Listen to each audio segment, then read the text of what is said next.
Larry, armed insurgents have taken over a 6-block section of a major U.S. city, and CBS News and local politicians continue to refer to them as protesters. How are you this morning, Larry? I'm good, Jason. Very troubled, but good. Yeah, I share your concerns. I mean, isn't this an invasion of the United States? Well, that's exactly what it is. I mean, it's a civil war. I wouldn't call it a revolution unless you're going to refer to the Bolshevik Revolution. I think that's the most akin to what's going on right now. These are communists, they're socialists, they're anarchists, they're radical groups of all stripes. And what is really troubling is the fact that our politicians, all the way up to the President of the United States, I'm going to be critical here, even though I like the President and personally support him, he's being weak. And he's been weak and incoherent for a very long time with regard to the coronavirus. We get mixed messages. He's being weak here. He's sloughing it off on mayors and governors to do the job that he should do. He has the power, he has the emergency power to take control.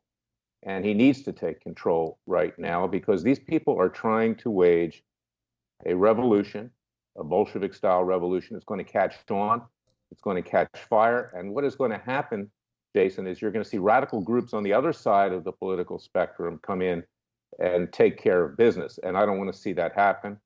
I want this to be peaceful. But when the government is absent, when the police force have been ordered to lay down their arms, so to speak, when there is no control at a state or local level, much more at a presidential level, and I'm tired of the talk, I want to see action, then you've got other groups that are going to come in. You're going to have radical militia groups. You're going to have neo-Nazis. You're going to have the Klan. You're going to have others who will come in and take care of business. And that's the fear that I have here right now, because we could wind up in a very, very serious situation. Now, the president's also failed to take action with regard to China.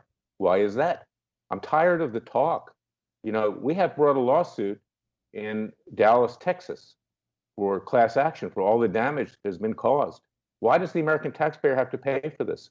Why isn't his inert, worthless attorney general being ordered to do the same kind of thing and join us in this lawsuit? In fact, the Justice Department probably wind up defending communist China. That's usually the way it works. You know, and this is true around the world. It's true in Israel too, for instance, with Prime Minister Netanyahu. Great in talking, not too good in actually acting. He's got a real problem over there. Not just coronavirus, but Hamas, Hezbollah, they've surrounded Israel.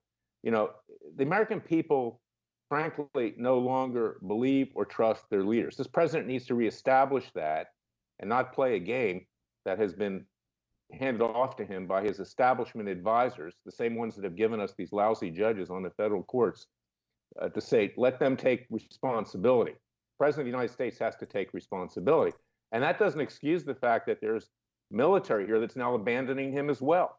The person that he went across the Lafayette Square with the other day after these anarchists tried to burn down a church, St. John's, on the other side, has distanced himself from the president. Oh, I have nothing to do with this. The attorney general said the same thing. I have nothing to do with this. He has to assume control. The people around him are not loyal. The people around him, frankly, want to run for the exits. And now he has to step up. And if he doesn't do that, he's going to lose his base.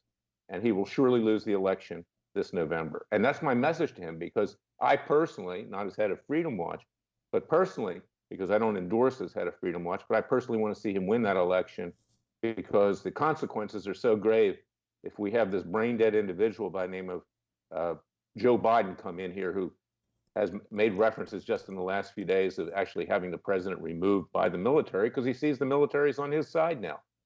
This is what we're dealing with. It's a crisis, and if the vacuum is not filled, you're going to have bloodshed in the streets.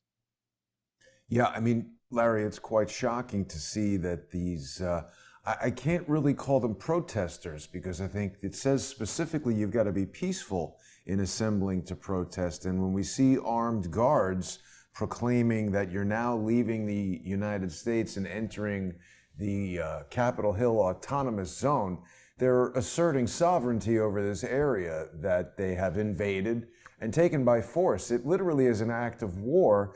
And I want to share something quickly with you, Larry, because I was watching earlier. CBS News had a report, including an interview with the mayor. But when I just put into Google CBS News and Chaz, it's bringing up 9-year-old stories about Chaz Bono. I mean, isn't this amazing that the most sophisticated search engine in the world is not talking about this little colony called Chaz that is, I mean, this is, oh, here we go. No evidence of Capitol Hill, autonomous zone, business being extorted. So the defense of this activity is unbelievable to me, Larry.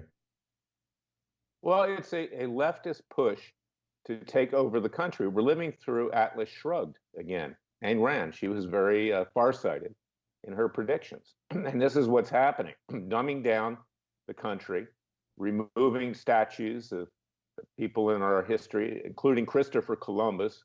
His statues have been trashed in recent days because he was so-called anti-Native American. We have Gone with the Wind being removed by HBO. This is a major leftist push. And who's behind it?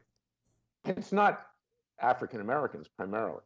These are white leftists that have been teaching our kids in schools like Berkeley. I was in court this week, earlier in the week, on Antifa's attack on our client, Kiara Robles, a fine gay woman who was attacked at the speech of Maya Yiannopoulos. A Berkeley judge threw the case out. I'm up on appeal. Excuse me, I'm getting choked up. Is that this is a calculated, Soros-run effort by the left to take over the United States, to destroy it, and primarily leftist whites are behind it, not African Americans. And to the extent there are radical African Americans, there are also radicals of other groups, radical Jews, and I'm Jewish myself, radical Muslims, radical feminists, radical atheists, radical anarchists. They've all banded together. And once they succeed, if they succeed at taking it over, and they will succeed unless the president steps in and exercises some control here, because the local governments are not going to do it, we're going to have a situation where they'll start even fighting with each other. But my message here is that unless this vacuum is filled, then you're going to have radical groups on the other side coming in who are better armed, who are going to take care of business. And then you're really going to have a bloodbath. And that's what really scares the heck out of me. And our government is absent from the president on down. It's very troubling, Larry, and I agree with you that, with the weekend coming up, seems that Friday night, Saturday is when people get real rowdy and rambunctious. It was really just unbelievable to see this CBS News report. They're referring to the thing as a street fair. They continually referred to the people inside Chaz as protesters. And of course, we want to defend the First Amendment right to peaceably assemble and freedom of speech. My First Amendment right was denied when I tried to join a protest about the unconstitutional lockdowns that have destroyed everybody's businesses and kept everybody locked inside their houses. They don't want you protesting about that. But when you forcibly take over a section of a city within the United States, CBS News considers that a protest. Isn't it kind of too late, Larry? Hasn't the message been sent to every Antifa member, every radical leftist around the country that this is the weekend to seize your own autonomous zone in your local city? That's right. And who's going to suffer from that? Everybody. Ordinary citizens, people that have houses there, that have businesses that have been destroyed. The left sees that it's winning. It is winning. You walk through the streets of Beverly Hills or any country or any place in this country now. Earlier in this week, I was out in California. 2/3 of that city were destroyed downtown. Rodeo Drive, trashed. This is a Bolshevik revolution. That's what it is. And they are succeeding at it. And the president better step up. Now, I want to raise another question, Jason. I represent a client, Judy Mikovits, right now, who came forward. She worked with Fauci. And she'll tell you that the seeds of this virus were sent by Fort Detrick, our military laboratory, to the Chinese to do research in China, in communist China, because to do it here would be illegal. Now, who did that? Allegedly, Fauci. $3.7 million went over there from the Obama administration, subsidizing the Chinese. And you have 700,000 of it being transferred during the Trump administration. I don't know that the president knew it, but he probably didn't. But it was part of this original grant. Is that why? Does the president know that, in fact, we sowed the seeds of our own destruction? Is that why all he can say is it's a Chinese virus? I mean, what kind of bullshit is that? So I love the president. This is tough love right now. He's not being president. He's just simply playing a political game. And that's what we're having now with these protesters. Step up to the plate. We're tired of talk. We're tired of tweets. We want to see action. And if you don't take action, then there's going to be a counter revolution. And that's going to be really serious, and it's going to be terrible. Yeah, I'm concerned that that's brewing already. We've heard that there are kind of like factions developing within this Capitol Hill autonomous zone where, you know, I think Tucker Carlson said something last night. I know you and I have our disagreements with him, but he said that warlords are developing over there, and in these anarchy experiments, the strong always dominate the weak. I mean, that's part of the reason why our founding fathers developed a constitutional republic for us to live in. And while you and I and other guests on Crowdsource the Truth have discussed some of the shortcomings with it, I personally don't think it's the best idea to throw out the baby with the bathwater and start again from scratch by crushing the existing government, crushing our system of capitalism, and starting from scratch. The mayor of Seattle has suggested on CBS News that perhaps we'll have a summer of love, indicating that she wants this to carry on for months. Larry, isn't it true that leftists who are in these local government positions are trying to goat the president into bringing in military forces so that they can have images on the news of the army killing these teenagers and college students who have taken over the city? The president doesn't need to do that. I had a conversation a few weeks back with my good friend and colleague, Alan Keyes. Frankly, Alan, he's intellectually at the level of a founding father. He should have been president years ago, seriously. And, you know, he's a very brave guy. He's African American. You know, he stands up and says what's right. In fact, it's the conservative African Americans who have courage here. White people are running away like cowards right now. I call them a racist and they go for the exits.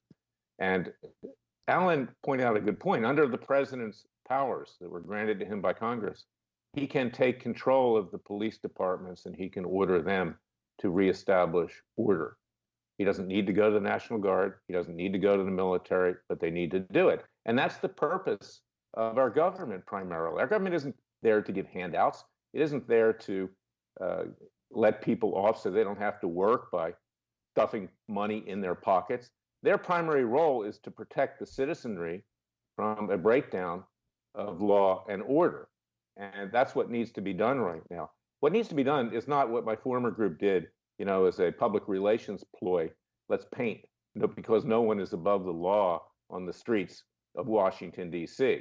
I mean, do that plus get documents, and that accomplishes nothing. 0 + 0 = nothing. What we need to do is to take action right now. Take action. And the president is the head of this country, and he can't play the cynical game. You know, let's create a backlash so I win in November. Well, great for a backlash, but you're not going to have anything left in our inner cities.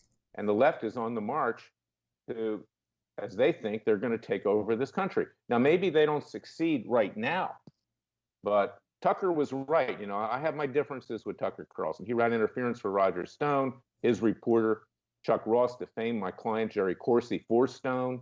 I have issues with Tucker, but you know what? I sent him an email the other day. I said, Tucker, you know, whatever our issues, and I'm going to be subpoenaing you in these lawsuits with Stone, you know, you did the right thing. That was a very good monologue, what you did when you pointed out, you know, what this is all about. Now, what happened to Tucker after that? He lost a lot of his advertisers on television. He lost Disney. He lost others. And it's probably his days at Fox are probably numbered because the head of Fox, Lachlan Murdoch, is a leftist. But I admire him for what he did. I give him credit for that, but he's paying a price. And if we have to pay a price, we will pay a price. If I have to pay a price for being critical of the president, so be it. Because right now he's not being president. And nobody else will say that, but they know it. And that's why the stock market crashed yesterday, because they see no one's in control. No one is in control. So, Larry, if you were an advisor to the president, what would be happening today in Seattle? I would order the police department to clear them out. Let them go public, let them protest someplace else, or let them protest there as long as they're not occupying the city. I would frankly confiscate any arms that they have, drugs or whatever, and I'd arrest them. If they are breaking drug laws, we have even federal marijuana laws that can be enforced, and there is a way to take them off the streets, and they should be taken off the streets in this particular fashion. If they want to protest peacefully, let them do that. But they're not protesting peacefully. They're holding people hostage, black, white, green, yellow, blue. They're being held hostage. This is like an Iranian hostage crisis, Yep. in effect. Yeah. And this is what we have. Now that police chief that you have on the screen, she's a brave gal. She's very articulate. Let me take my hat off for her. I'm going to bring in a lawsuit for some Philadelphia policemen in the next few days that have been persecuted by Soros-funded groups breaking into their email accounts, private email accounts. The district attorney of Philadelphia, who I wrote to nicely to clear this thing up and to get these police back on the job because they were fired precipitously because the mayor and because the DA, Larry Krasner, who's a raving leftist, was elected with Soros money, and the former police commissioner who was removed for a sexual harassment matter because they all played games with the police and they fired a whole bunch of them unjustly. And what this is reverse racism. It's racism against white cops. There was a African American cop recently who made a reference on Twitter that white people should wear masks and because it suits them, because that's exactly what the Klan does. Oui. And nothing happened to her. So it's time for all people to be treated equally. I don't care what race you are, but the primary people that are responsible, not just our government leaders, but it's white people who are responsible because they're running for the exits and they're not standing up for their rights. And this is not to say they have more rights. They don't have more rights. Everybody has equal rights, but stand up for your rights because right now, everything is upside down. Can't even have Gone with the Wind on HBO. I mean, this is unbelievable. Yeah, I mean, it's a little bit troubling that people want to try to change history. From where I sit, I would prefer to see a new version of Gone with the Wind directed by someone who feels they have a better understanding of the 2020 interpretation of the South at the time and leave Gone with the Wind as it was as a historical artifact and perhaps make a new version. Well, Seattle Jason, police... what's in Gone? Well, I think the depiction of slaves is objectionable. I don't want to get into too deep of a conversation about Gone with the Wind. I think we agree that eliminating these things isn't what we want to do, but perhaps revisiting them and helping people understand what the thought process was at the time. I want to focus again on the Seattle police chief, Carmen Best.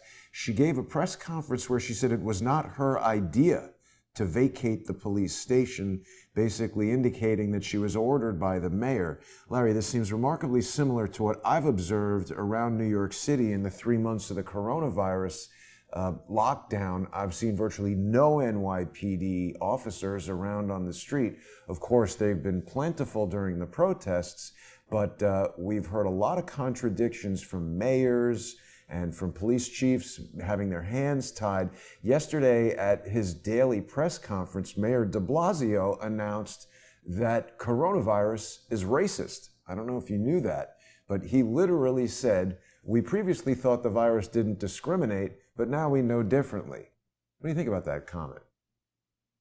Well, this guy's just insane. And, I'll tell you something. The fact that New York voted for this guy, they brought it on themselves. I'm sorry, Jason, you live there, but I didn't vote for him. this city is really effed up. I mean, it really is. Excuse the language.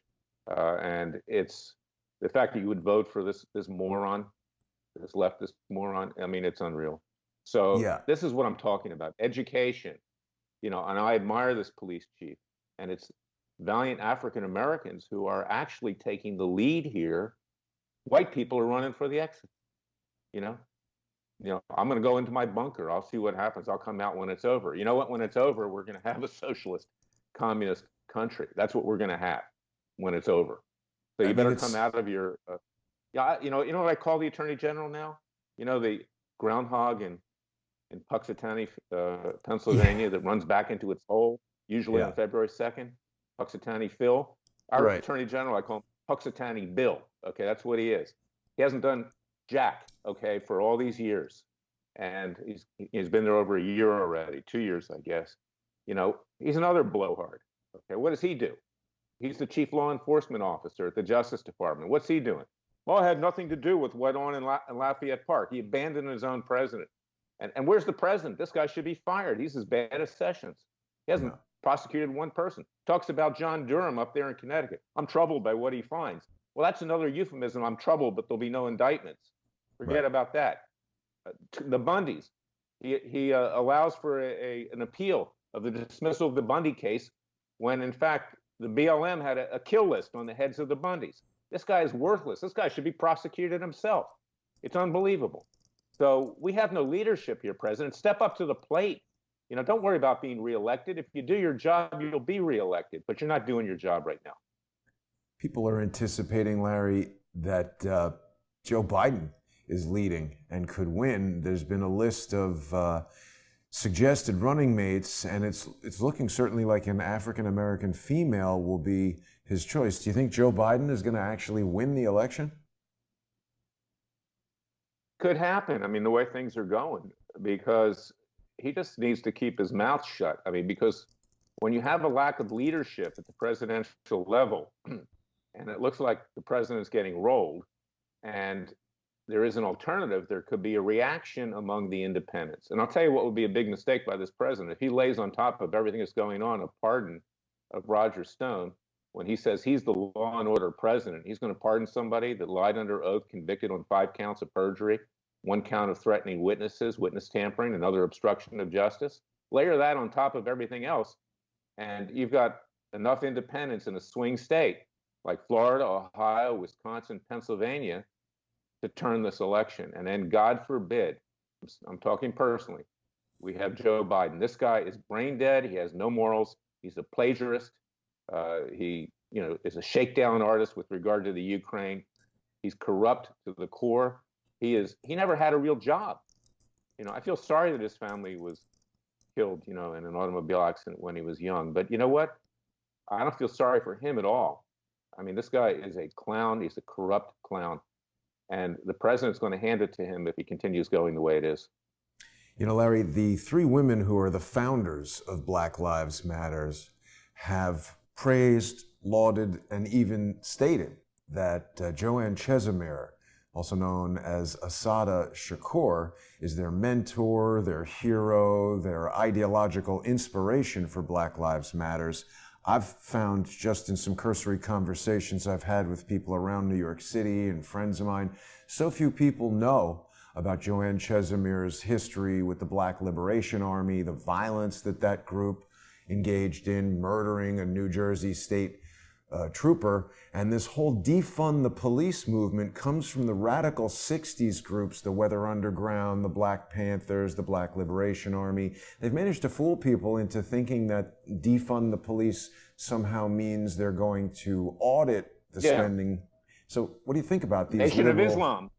Let's throw Farrakhan in here. He's behind this. He's the one who has been saying for years, and he was the inspiration, Black Muslim, that they have to kill white cops, that you have to spill blood, that the white man's evil. And you're hearing that now. Now we're also hearing that white men are actually born evil, okay? And you even have Matthew McConaughey, who I've liked up to now as an actor in Hollywood, saying we have white allergies. We have endemic racism, that the minute we're born, if you're white, you're a racist. That's what these people are preaching. And what are white people doing? Running away. Leave me alone. I'm sorry. I'm guilty. Throw myself down. Beg for forgiveness. No, we're all equal in this country. And Martin Luther King stood for that. That's what he stood for. These people are nothing but demagogue hacks, and they're very, very dangerous. I brought lawsuits against them, but the judges in Dallas, Texas didn't have the guts to let them go forward.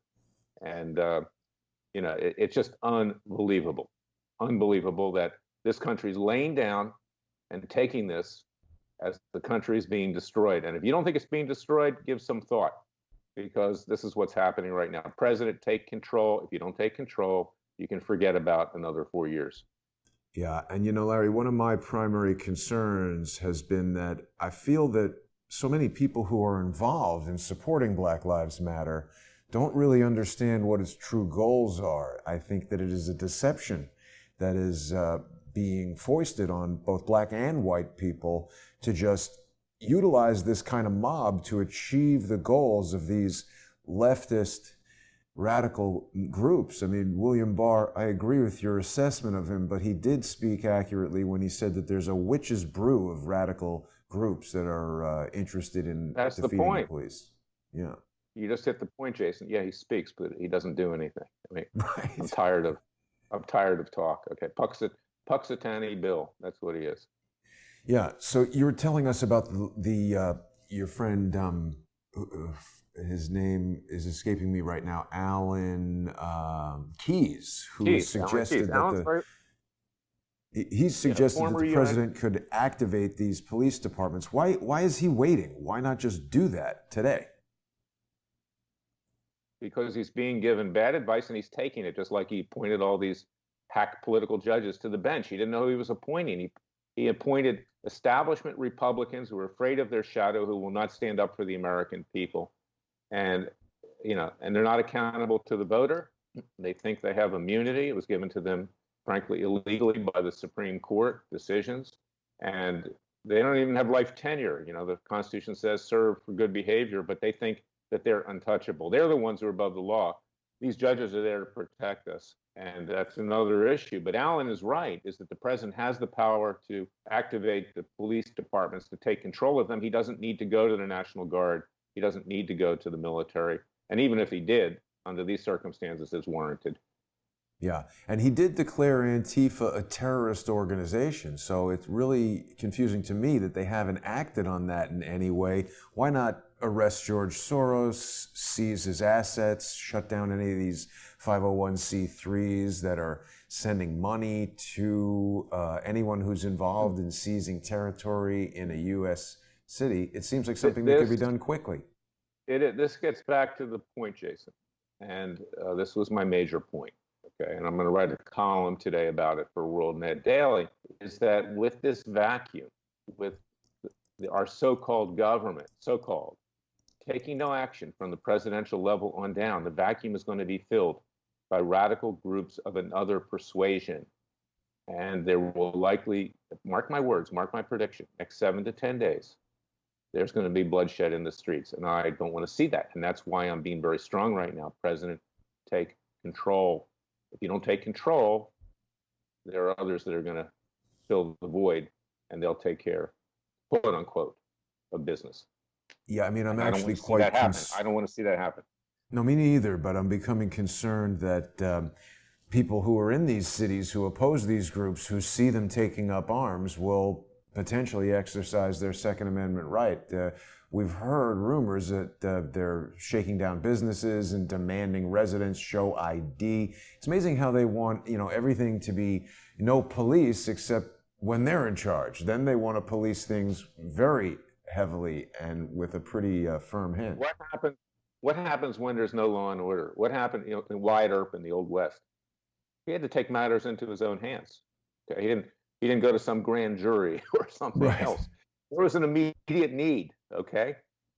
And he was doing the right thing. But there are people who are unvirtuous in society who will resort to that. And, when you say, I coined the phrase because no one is above the law, that Judicial Watch uses, I would say right now you should change it because there is no law. There is no law. That's what exists in this country. I know you got limited time this morning, Larry, so before we go, I just wanted to ask you about the developments with the Michael Flynn case. Emmett Sullivan has brought in this amicus. What's the judge's name again? Gleason? There's been some developments. Have you been following the case? It seems as though Sullivan to drop the case. We've now heard from so many legal experts, including you, that this is totally unprecedented what Emmett Sullivan is doing. Well, how's it developed in your view? Frankly, to be honest, I don't think it is unprecedented. I think that Sullivan will do the right thing in the end. He brought in Jackie Gleason, Miami Beach. This guy's a clown. But I think Sullivan is just exercising, his angst and authority here because, and I like the general, and I want to see this thing dismissed. but he should never have pled guilty. His real complaint is against his former lawyers at Covington and Burling that threw him under the bus, the law firm of Eric Holder and Lonnie Brewer, former head of the criminal division under Obama. You know, the judge has a right to look into this, because you don't have somebody come in front of you more than one time and say you're guilty, and then all of a sudden you walk off into the sunset. But Sullivan will let him go in the end. He will. But aren't Obama and Eric Holder?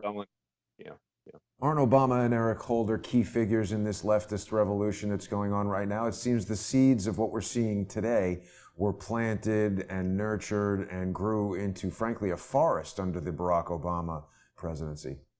Well, that's right. Obama gets the primary blame for this, is that we were doing pretty well in race relations. We were making progress, but he's the one who fomented this, and he continues to do that. Just a few weeks ago, he alluded to people following you down the street if you're African American youth, and killing you and that kind of thing. I mean, he wanted this thing to happen. It's very clever, and his lovely wife Michelle plays a pretty big role too. And look, the guy was photographed with Farrakhan. He's not in any And way. Bill He Ayers. doesn't have a problem with Farrakhan or Bill Ayers or others. He's a Manchurian candidate, and Yeah. he knows what he's doing, and he's very smart.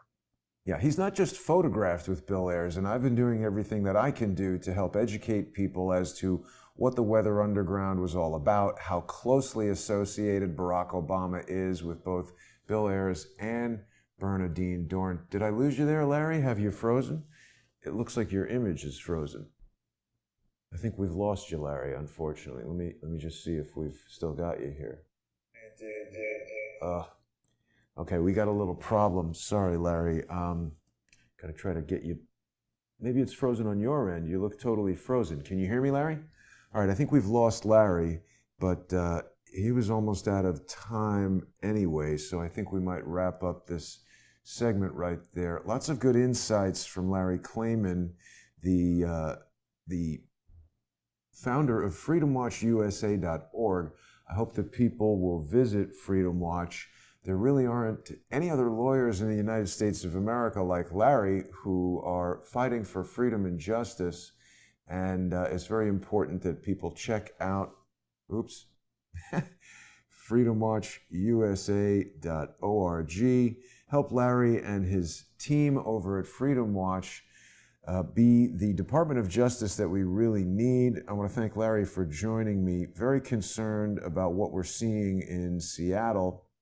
And I'll be back in just a short while with David Hawkins' Discovery CSI. Hope people will sponsor the show. You're going to get access to a huge library of sponsor-exclusive content, including shows later today. David Hawkins' Discovery CSI is coming up at 1 p.m., and then I'll be back with John Cullen's coronavirus investigation. I think we're still investigating coronavirus today. We might be investigating the leftist takeover of the United States. We've lost Larry there, so I'll see everybody later today. Thanks for watching.